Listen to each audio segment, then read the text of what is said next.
কপালে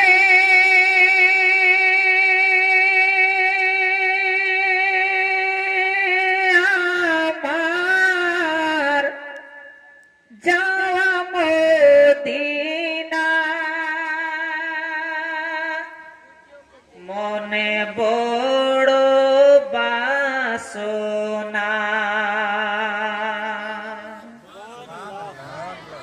তবুও তো আসতে বলবেন, মদিনা শরীফও যাবেন না, বলেন না সুবহানাল্লাহ।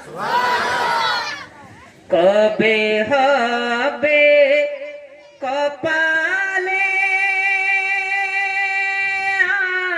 আমার যাওয়া মদিনা মনে বড় বাসনা।